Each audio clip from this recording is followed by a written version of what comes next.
क्यों नहीं होती? चुनाव आयोग मानता है कि कोशिश की गई वोट चोरी का, तो वोट चोरी की कोशिश की गई और खासतौर से वहां से बाहर रह के, कर्नाटक के बाहर की तरफ मोबाइल से एक साथ कई लोगों को एक ही सॉफ्टवेयर, जैसा कि राहुल गांधी दावा कर रहे थे कि पहले नंबर पे जो वोटर थे उन्हीं के नाम से यूजर आईडी बन जाता है। कोई तो था, कुछ संगठित तरीके से कर रहा था। अगर ये है तो चुनाव आयोग भी स्वीकार किया, वोट चोरी नहीं हुई, ये कह रहा है, वोट डिलीशन नहीं हुआ, लेकिन क्या है, कोशिश की गई। तो वो कोशिश की गई तो इस कोशिश को नाकाम किया, लेकिन जांच भी तो करी, कौन ताला तोड़ने की कोशिश किया। लक्ष्मण भाई, मुझे नहीं पता था कि आज हमारे वरिष्ठ, जो एक समय में पत्रकार से नेता हो गए, फिर नेता से पत्रकार हो गए, आशुतोष जी इतने मासूम और निर्दोष हो जाएंगे। अब मैं ये क्यों कह रहा हूं, ये तो चुनाव लड़ चुके हैं, बाकायदा पार्टियां तय करती हैं, उनको लगता है जहां कि यहां वोट नहीं है, गलत तरीके का है, या उनके मन में आ गया, ये भी हम मान सकते हैं कि दूसरे का वोट है, वो कटवाने का भी प्रयास करती हैं, और जहां उनको लगता है तो उसको बनवाने का भी प्रयास करती हैं। चुनाव के नजदीक आते आप हर विधानसभा और लोकसभा में सभी राजनीतिक दलों के कार्यकर्ता, सभी राजनीतिक दलों के नेता का ये सामान्य एक आप उपक्रम देख सकते हैं। इसमें कोई मतलब कोई पॉलिटिकल रिपोर्टर नहीं जानता हो। अब इस वक्त क्या है कि राहुल गांधी के पीछे खड़े होकर खुद को भी उसी एक क्रूसेडर बन जाना है, खुद को भी साबित करना है, तो बड़ा अच्छा है। लेकिन भैया, जब चुनाव आयोग ने एफआईआर कराया तो उस वक्त तो राहुल गांधी नहीं गए थे, तो चुनाव आयोग ने एफआईआर कराया जो 2018 का है, और चुनाव आयोग ही बता रहा है कि 24 के अलावा कोई वोट नहीं कटा। उसके बाद वो ये भी कह रहा है कि हमने ये जानकारी दे दी। कर्नाटक में वहां विधायक भी कांग्रेस का है और सरकार भी कांग्रेस की है, तो अब ये जिम्मेदारी किसकी बनी? सरकार की बनी या नहीं बनी? अगर क्रिमिनल हो गया तो क्रिमिनल मामला तो सरकार एजेंसी तय करती है ना, क्रिमिनल मामला कोई चुनाव आयोग थोड़ी नहीं तय करता। इतनी सामान्य जानकारी तो मैं उम्मीद करता हूं सबको होगी। अब बात एक जांच क्यों नहीं करता? जांच निश्चित तौर पर करनी चाहिए, लेकिन आपने इस बार में परिवर्तन नहीं देखा लक्ष्मण जी। पिछली बार आदित्य श्रीवास्तव से लेकर जो जो नाम लिए थे, इस बार राहुल गांधी बड़ा डरे डरे थे, नाम वाम नहीं लिए। और आप टीवी पर चाहे जो कोई बोले, हो सकता है अभी प्रवक्तागण और जो कांग्रेस के समर्थक पत्रकार या बुद्धिजीवी जो भी हैं, वो जो भी बोले इस वक्त, जो भी वो कह रहे हो, लेकिन आप समझिए सब कह रहे हैं कि राहुल गांधी से ये उम्मीद नहीं थी कि ऐसे गुड़ गोबर वो आदमी कर देगा। कोई तो होना चाहिए था तथ्य। अरे भाई, पहली लाइन यही शुरू हुई, 2018 वोट कट गए, तो कटे तो कहां गए? 24 वोट कटे हैं जो जेन्युइन थे, बाकी नहीं कटे। तो चुनाव आयोग तो ठीक काम कर रहा था। और मैं फिर कह रहा हूं, चुनाव आयोग मतलब बीएलओ एंड डीएलए, यानी स्टेट मशीनरी और राजनीतिक दलों के कार्यकर्ता। भ्रम फैलाना, अफवाह फैलाना लोगों को बंद करना चाहिए। लक्ष्मण जी 15 सेकंड जवाब दीजिए। राम दुबे जी के पास जाना बहुत। अरे भाई, उन्होंने पूरे 1.5 मिनट में जवाब दिया, तो मुझे तो 15 सेकंड से ज्यादा कुछ दे दीजिए भाई। अच्छा ठीक है, सवाल छोटा सा सवाल है। आज तक महादेवपुरा की जांच हुई क्या? इलेक्शन कमीशन ने जांच कराई क्या? तो मैं तो यही सवाल कर रहा हूं। 2 वर्जन है इस पूरे किस्से के। एक वर्जन जो है वो इलेक्शन कमीशन का है, दूसरा वर्जन राहुल गांधी का है। अरे जांच करा के राहुल गांधी को झूठा साबित कर दीजिए, उनकी राजनीति खत्म कर दीजिए। ये क्यों नहीं कराते भाई? अगर राहुल गांधी झूठ बोल रहे हैं, अगर वो हैबिचुअल लायर है, तो जांच कराइए। जांच कराने के बाद अगर वो झूठ पाते 424 के तहत उनके अंदर हथकड़ी लगाइए, जेल में डालिए। किससे रोका है? किसी ने रोका है आपको? ये देश को गुमराह करने की जो कोशिश हुई तो बंद होनी चाहिए ना भाई। मैं तो ये जानता हूं कि इस देश के अंदर बोफोर्स के बहाने भी गुमराह करने की कोशिश की गई, इस देश के अंदर 2G के बहाने गुमराह करने की कोशिश की गई, इस देश में कॉमन घोटाले के बहाने गुमराह करने साबित नहीं हुआ। तो ये जो जांच से लोग भाग रहे हैं, ये जो सरकार जांच से भाग रही, केंद्र सरकार या जो इलेक्शन कमीशन, मुझे आपत्ति उस पर है। आप जांच कराइए उसकी। आनंद दुबे जी, मेरा सवाल आपसे यह है कि जांच कौन करेगा? क्या चुनाव आयोग खुद जांच एजेंसी बन जाए? चुनाव आयोग ने एफआईआर दर्ज करा दिया, अब वो जांच करे, पुलिस जांच करे, सीआईडी जांच करे, सीबीआई जिसको करना करे। चुनाव आयोग का काम किसी आपराधिक को मामले को जांच करना तो नहीं होना चाहिए। लक्ष्मण जी नमस्ते। डिबेट बहुत ही गंभीर मोड आज मैं बहुत देर से आपके पास आया हूं, माफी चाहता हूं मैं। कोई बात नहीं, मामले को थोड़ा सा कूल करता हूं। विपक्ष कह रहा है हम फोड़ेंगे बम पर बम, हम नहीं है किसी से कम, लोकतंत्र को बचाने की जिम्मेदारी है हम पर, और लोकतंत्र को बचाने की जिम्मेदारी है हम पर, और आज नहीं कल दिखेगा दम और टूट जाएंगे सबके भ्रम। तो देखिए ऐसा है लक्ष्मण जी, क्या बात है। प्रश्न पूछना नेता प्रतिपक्ष के नेता का एक अधिकार है और जिम्मेदारी है।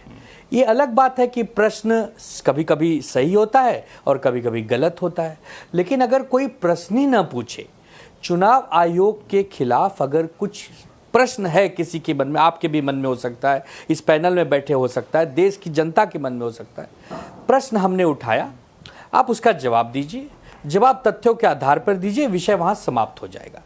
लेकिन अगर चुनाव आयोग बिहार में जब SIR करवाता है और अगर जनता कहती है कि 11 दस्तावेज में से एक दस्तावेज आधार कार्ड भी होना चाहिए, उसके लिए मामला कोर्ट में जाता है, कोर्ट संज्ञान लेता है, फिर कोर्ट निर्णय देता है कि नहीं आधार कार्ड को भी ऐड करो, तो जिसने भी वो प्रश्न उठाया कि आधार कार्ड भी होना चाहिए, उन लाखों लोगों की वहां जीत हो गई।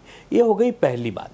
दूसरी बात, महाराष्ट्र में सोलापुर जिले में एक गांव है मार्कड़वाड़ी, वहां पर EVM पर जब चुनाव हुआ, जीते हुए विधायक ने आपत्ति दर्ज कराई कि मुझे गड़बड़ लग रही है, यहां पर इतने वोट नहीं होने चाहिए, आइए बैलेट पेपर पर चुनाव करवाते हैं।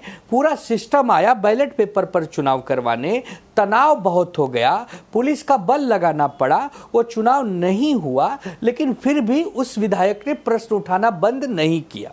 अब आता हूं तीसरे नंबर पे, कर्नाटका चुनाव में जो आलंद विधानसभा है, वहां के BR पाटिल जो चुने हुए विधायक हैं, जो जीत के आए हैं बीजेपी से, वो कह रहे हैं कि 2023 में मैं जीता हूं, लेकिन मुझे लग रहा है कि मेरे यहां जो कांग्रेस सपोर्टर थे, हो सकता है उनके वोट काटे गए हों, इसकी एक जांच होनी चाहिए। क्या वो प्रश्न उठाना बंद कर दें? चौथी चीज, अगर इस देश में कहीं अनियमितता है, ऐसा हमें लगता है एक नागरिक होने के नाते, तो क्या हम प्रश्न उठाना इसलिए बंद कर दें कि यहां पर राजनीतिक विश्लेषक आकर हमें कहेंगे कि भाई ये लोग पागल हो गए हैं, ये लोग सत्ता विहीन होने के बाद सत्ता लोलुपता में दीवानों की तरह घूम रहे हैं, तो उनके कहने पर हम डरने वाले नहीं हैं, बेचैन होने वाले नहीं हैं, हम अपनी बात कहते रहेंगे। अब चुनाव आयोग को लगेगा हमारे आमने सामने का जवाब होगा, डिबेट होगी, हम दोषी होंगे, हम सबको जेलों में डाला जाएगा, और हम दोषी नहीं होंगे तो एक दिन SIR की तरह आधार कार्ड जुड़ जाएगा। बस इतनी सी बात क्या किसी को समझ में नहीं आ रही है? यही तो लोकतंत्र की खूबसूरती है लक्ष्मण जी, यही तो हमें डॉक्टर बाबा साहब आंबेडकर जी ने संविधान दिया है कि आपके मतभेद हो सकते हैं, मन भेद नहीं होना चाहिए। मतों को लेकर भेद है, विचारों को लेकर अलग अलग विचार है, और हम अपनी बात कह रहे हैं, आपको पसंद नहीं है आप विचारों से जवाब दीजिए, हमें नहीं लगेगा हम फिर विचारों से जवाब देंगे। लेकिन यह कह देना कि हम सवाल ही मत उठाओ, चुनाव आयोग पूरी तरह गंगा जल की तरह पवित्र है, उसमें कोई खोट हो ही नहीं सकता, ऐसा कभी होता नहीं। किसी भी संस्था में थोड़ी बहुत 19-20 गड़बड़ी भी हो सकती है, सरकारों में भी हो सकती है, विपक्ष में भी हो सकती है, यह जीवन की एक लीला है, इसी में से हमें आपको गुजरना है। थोड़ा सूखा है, थोड़ा गीला है। शिवम त्यागी जी, शक होगा तो सवाल करेंगे? बिल्कुल जायज है, करना भी चाहिए। मैं तो मानता हूं 100% सवाल करना कोई परेशानी का विषय है ही नहीं। आशुतोष जी ने कहा कि इस देश में लोगों को, सरकारों को बदनाम करने के लिए क्या क्या नहीं हुआ। घोटालों के बारे में बात कही गई, ये कहा कि 2G में घोटाला हुआ, घोटाले की बात करके सरकार को बदनाम करने की कोशिश की गई, और इसके अलावा तमाम एग्जाम्पल्स दी। वो सारे कहां निस्तारित हुए भाई? कोर्ट में निस्तारित हुए, जाते क्यों नहीं? और कोर्ट में एक आदमी है, एक आदमी ने कहा कि भाई एक जगह चोरी हो रही है, उन्होंने कहा ठीक है चलो हाई कोर्ट जाते हैं। वो सेक्शन 226 के तहत, आर्टिकल 226 के तहत हाई कोर्ट पहुंच गए। हाई कोर्ट ने कहा समय बर्बाद मत कीजिए, आप बिल्कुल समय व्यर्थ कर रहे हैं कोर्ट का, ये मुंबई का केस है। चलिए कोई बात नहीं, उस आदमी ने तब भी हिम्मत नहीं हारी, उसको लगा कि नेपाल जैसा कुछ माहौल करके इस देश में सभी संस्थानों को डिस्क्रेडिट कर देते हैं, उन्होंने फिर से करा। उससे पहले मद्रास हाईकोर्ट ने उनको यही कहा था। इससे पहले अप्रोक्सीमेटली 52 एप्लीकेशंस टोटल कुल मिलाकर सुप्रीम कोर्ट और रेस्पेक्टिव हाई कोर्ट्स में चली गई हैं, सबके सबका यही हाल हुआ। अब वो आदमी रोज खड़ा होकर आरोप लगा रहा है जिसका कोई आधार नहीं है, तो उसका क्या किया जाए बताइए? मैं वही कह रहा हूं, टोटल 24 वोट कैंसिल हुए, वो 6018 वोट कैंसिल होने की बात कर रहे थे, वो सब कुछ बोगस साबित हो गया। अब आगे आइए, आपने कहा ना कोर्ट में कैसे फॉलो किया जाता, मैं कैसे किया जाता है आज ही का एग्जांपल देता हूं। इस देश में खास तौर पर कर्नाटक में कोलार जिले के मालूर निर्वाचन क्षेत्र में कांग्रेस की तरफ से जो है एक व्यक्ति लड़ रहे थे वाई नंजेगाड़ा, और भाजपा की तरफ से लड़ रहे थे केएस मंजुनाथ। केएस मंजुनाथ 2023 में अप्रोक्सीमेटली 200 वोटों से चुनाव हार गए थे 2023 में। आज 2025 में वहां हाई कोर्ट में न्यायमूर्ति आर देवदास जी की अध्यक्षता वाली बेंच ने कहा कि चुनाव खारिज दोबारा से होगा। करिए ना केस, फॉलो अपर आइए कोर्ट में। अगर प्रेस कॉन्फ्रेंस में बातें करके और बहाने बनाकर और झूठे आरोप गढ़कर अगर कोई प्रधानमंत्री बन सकता है, जीत सकता, तो राहुल गांधी बन जाते अभी तक, लेकिन उससे काम भर नहीं चलता ना। दूसरा, पूजा त्रिपाठी हो रही है ये केस करिए, तो पनवेल का एग्जाम्पल हमारे सामने है। पनवेल में जो वहां यूपी के जो महाविकास आघाड़ी के कैंडिडेट थे बलराम पाटिल, उन्होंने अपनी रिसर्च में पाया, अपने इन्वेस्टिगेशन में पाया कि 85,211 डुप्लीकेट वोटर्स हैं। वो इलेक्टोरल ऑफिसर के पास गए जो एसडीओ था, उसके पास गए, उन्होंने कंप्लेन की कि इसकी जांच की जाए, कुछ नहीं हुआ। 20 दिन कुछ नहीं हुआ। जब एसडीओ ने कोई जांच नहीं की, बहुत जांच करती है इलेक्शन कमीशन तो तुरंत एक्शन लेती है, ये प्रोसेस है वो प्रोसेस है, जब कुछ नहीं हुआ तो वो बॉम्बे रेड पिटीशन किया और बॉम्बे हाईकोर्ट ने एसडीओ को ये ऑर्डर दिया कि 2 हफ्ते में इसका करिए। तब तक इलेक्शन अनाउंस हो गया और कोर्ट ने कहा कि इलेक्शन अनाउंस हो गया तो हम एक कॉन्स्टिट्यूएंसी का फैसला नहीं कर सकते।